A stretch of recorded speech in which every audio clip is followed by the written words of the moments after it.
Mi experiencia como becario de JICA fue una experiencia inolvidable y muy enriquecedora desde lo profesional. Ujú. Tuve la suerte de viajar en el año 2015 con una beca a Tokio.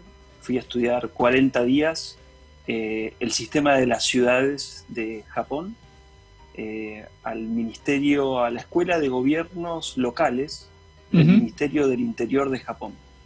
Eh, el Ministerio del Interior de Japón tiene una escuela de gobierno, cosa que acá parece a veces medio extraño, donde todos los funcionarios que trabajan en ciudades o en provincias van a hacer cursos para especializarse en las áreas que les pueda tocar. Área de hacienda, de gestión, de residuos. Y bueno, tuvimos la posibilidad con otros 20 personas de todo el mundo de ir a estudiar y a comprender el sistema de gobiernos locales de Ujú. Japón que es bien interesante, ¿no?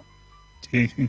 Bueno, se supone entonces que la experiencia ha sido muy buena, ¿no? Y no sé si de todo lo que has podido aprender en Japón se puede implementar alguna de las cuestiones aquí en la Argentina.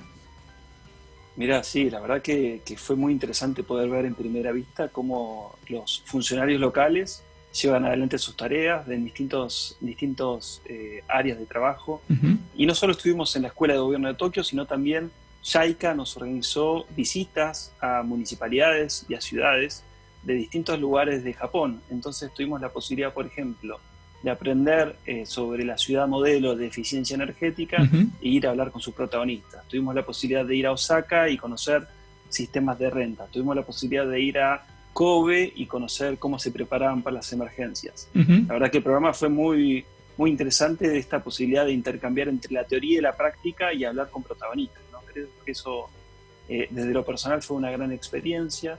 Yo en ese momento trabajaba con ciudades de Argentina desde la función pública del Ministerio del Interior, Ujú. y la verdad que contrastar estados del arte, de cómo se llevan adelante y cómo se forman los funcionarios de ciudades de distintos países, bueno, sin duda disparó un montón de posibilidades de trabajo y cosas a mejorar y también aprender, ¿no? Claro. Bueno, lo que veo también es que desde hace más de 10 años, ¿sí? Diseñás estrategias para ciudades inteligentes, ¿no? Y qué Sí, sí, mejor, sí. ¿no? En este momento o el momento que se viene después de la pandemia, tal vez a empezar a aplicar este tipo de eh, estrategias, ¿no? Entiendo que hoy nos vas a hablar de eso. Sí, sí, la idea era poder conversar sobre cómo las ciudades, ámbito donde sucede toda nuestra vida, ¿no? Porque las ciudades son motores de crecimiento, porque todos Ujú. vivimos en ciudades, porque la verdad que es una escala que nos permite resolver problemas, y en este caso temas vinculados con la pandemia, pensar cómo las ciudades del mundo se habían preparado para mitigar el riesgo que significa esta pandemia y qué se podía aprender de ciudades y qué estábamos haciendo nosotros. Claro. La verdad que cuando uno piensa en temas de ciudades inteligentes, en qué es una ciudad inteligente, Ujú. eh, al principio lo primero que uno puede imaginar es una ciudad muy tecnológica o Sí. tecnificada. Ujú. Y la verdad es que no, ¿no? Una ciudad inteligente primero tendría que ver con una ciudad que está muy centrada en su estrategia de desarrollo en los ciudadanos, Sí. en cómo un ciudadano puede hacer para vivir mejor la ciudad. Ujú. En ese sentido podría decir que una ciudad inteligente es una ciudad vivible, una ciudad agradable, ¿no? Una ciudad que mejora sus funciones urbanas, apoyadas sí en la tecnología. Ajá. Entonces una ciudad inteligente es aquella que se apoya en la tecnología Ujú. para hacer más vivible esa ciudad, ¿no? A veces puede ser una ciudad inteligente que enfoque su estrategia en la tecnología implementada a la eficiencia energética Ujú. o a la movilidad o a la economía, que sean ciudades competitivas y emprendedoras. Depende de qué modelo de ciudad estemos hablando, y ahí entendemos cómo la tecnología puede ayudar a que esa ciudad sea un poco más inteligente, para decirlo de alguna forma. Ujú. Y podemos saber características de ciudades inteligentes, no sé si vos tenés algunos detalles. Mira, a grandes rasgos se podría hablar que hay tres tipos de ciudades inteligentes, Ujú. ¿no? Una ciudad inteligente eh, más del estilo europeo, donde la tecnología facilita a las ciudades a que mejoren sus funciones urbanas, Sí. ¿no? Quiere Ujú. decir que son ciudades por ahí más viejas, que Ujú. planifican, que adaptan, que tienen soluciones orientadas al ciudadano, ¿no? Ujú. Y un modelo podría ser dentro de los europeos Barcelona. Ajá. Otro modelo de ciudad inteligente para tener en cuenta podría ser el modelo norteamericano, el modelo de Silicon Valley, de San Francisco, Ujú. donde las soluciones que propone esa ciudad están más orientadas al consumidor, ¿no? Sí. No tanto al ciudadano, sino Ujú. bueno, a cómo se comercializa esa solución. Sí. Y después podríamos pensar un modelo latinoamericano, ¿no? De ciudades escalables, ¿no? Ciudades donde de a poco se van probando tecnologías que luego se van masificando a distintas áreas de gobierno. Ujú. Esas podría decir que a grandes rasgos son los 3 modelos. A mí me gusta incluir un cuarto, ¿no? Obviamente por nuestra formación y por nuestro contacto con Japón, que es el modelo asiático. Bueno, el modelo asiático de ciudad inteligente Ujú. es bien amplio, ¿no? Asia Sí. es un continente enorme y hay Sí. miles de modelos. Ujú. Yo diría que el modelo japonés de ciudad inteligente es una mezcla entre el europeo y el americano, Ajá. ¿no? Donde hoy las ciudades inteligentes de Japón obviamente se destacan por el transporte urbano. La verdad que si tuviste la posibilidad de estar en Japón, me imagino, Sí. viajar en transporte público es un placer, Ujú. ¿no? Entonces podríamos decir que la movilidad es muy buena, pero el modelo japonés se destaca en todo lo que tiene que ver con eficiencia energética. Sí. Y en eso hacen punta, y en cómo la inteligencia artificial también está enfocado a los procesos de eficiencia energética, Ujú. y cómo la tecnología también ayuda a las poblaciones mayores de las ciudades de Japón. Ajá. Ahí también se destaca bastante el modelo japonés. Ujú. Ok. Bueno, y obviamente el tema de las ciudades inteligentes ya es una realidad, ¿no? En mayor o menor medida, depende de cada país, ¿no? Cómo están aplicando esta tecnología. Yo no sé cómo han de alguna manera respondido ante la crisis de la pandemia en las distintas ciudades inteligentes. Sí, mira, a grandes rasgos, todas las ciudades lo primero que hicieron fueron cerrarse, ¿no? Ujú. Ante el miedo implementaron estas cuarentenas masivas, Sí. donde se determinaron estas actividades esenciales permitidas, donde se Ujú. hicieron testeos. Y bueno, estas cuarentenas masivas tuvieron impactos económicos o impactos sociales muy, muy, muy complicados. Ujú. Caídas récord de la producción y del empleo, problemas sociales. Esa fue la primera solución que implementaron las ciudades, ¿no? Ujú. Se cerraron. Sí. Después, en medio de ese cerramiento, tuvieron que readaptar las ciudades, ¿no? Ujú.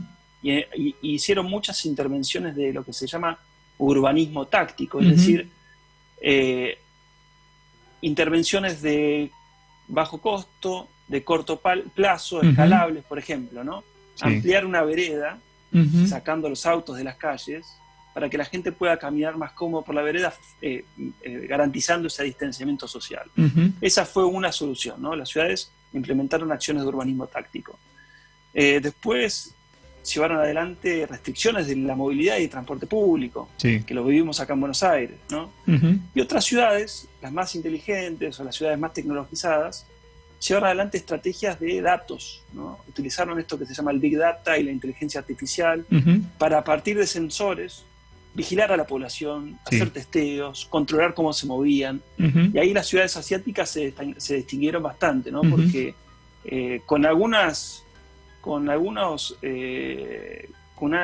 características bastante restrictivas al tema de los derechos individuales o tal vez de los datos privados, ¿no? Sí. Cuestión que Ujú. habrá que pensar cómo la tecnología, si bien nos facilita un montón de cosas, por ahí nos restringe otras, ¿no? Sí, Y todo lo es que verdad. tenga que ver con el derecho a la privacidad Ujú. es un tema a tener en cuenta a la hora de implementar Ujú. soluciones, ¿no? Sí.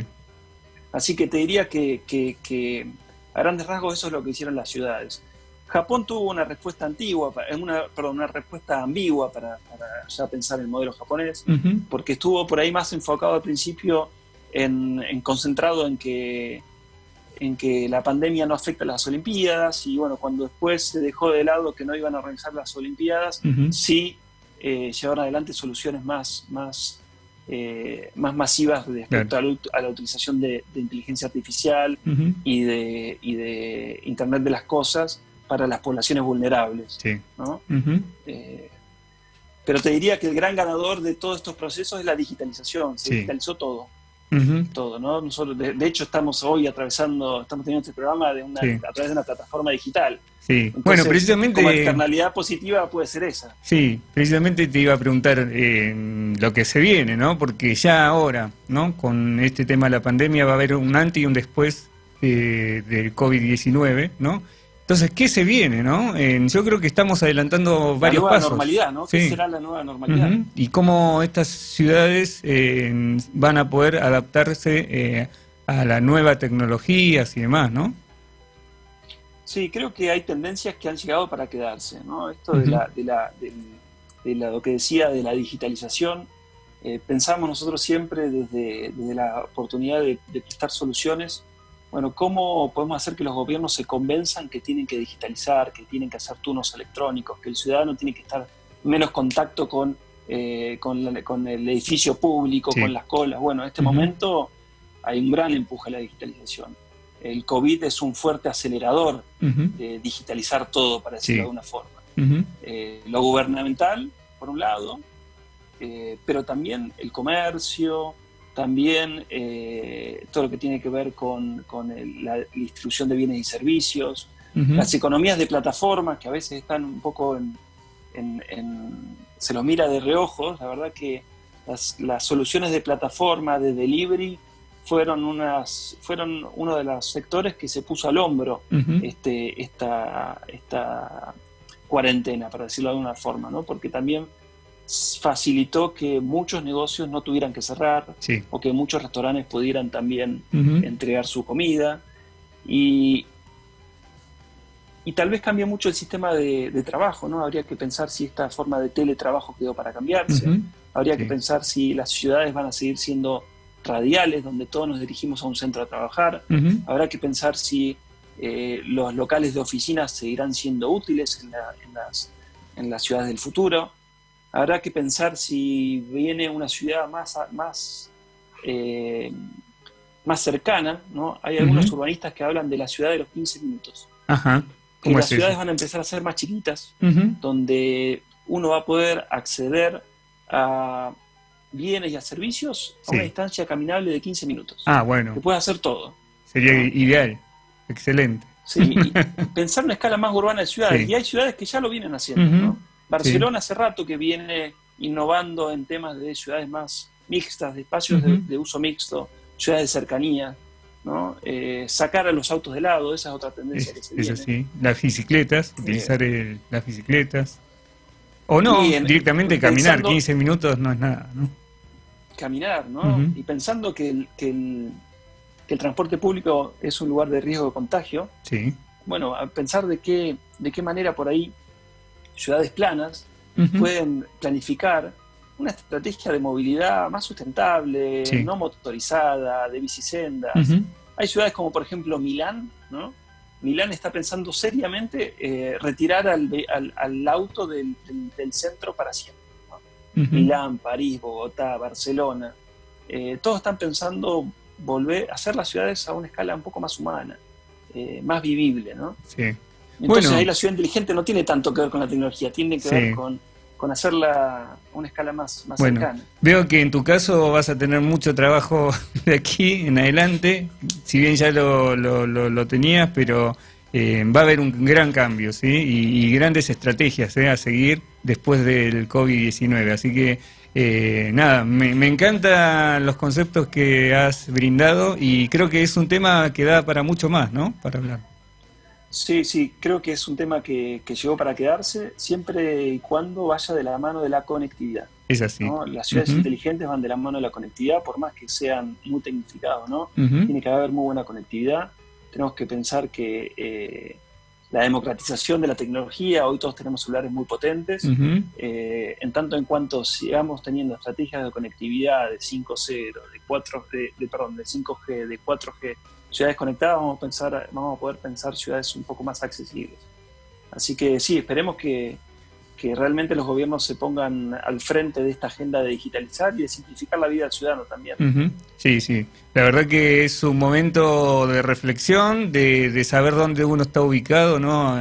A partir de esto, lo que vos decís, la conectividad, ¿no? Porque hay países o ciudades más adelantados que otros, pero también hay que pensar aquellos que están relegados, ¿no? Y la verdad que no es muy justo, y ante esta situación en donde más se ven estas falencias, ¿no? Que los gobernantes tienen que cuidar, ¿no? Al ciudadano.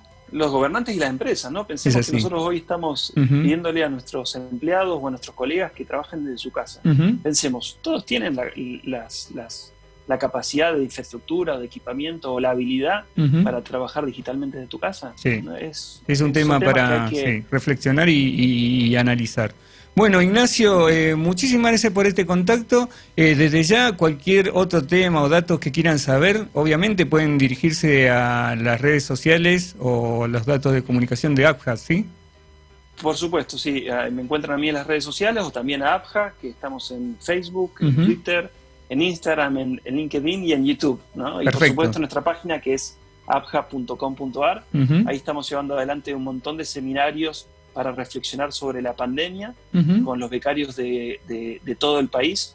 Así que también los invitamos a que se sumen a pensar con nosotros un poco el futuro que se viene en nuestros territorios. Es así.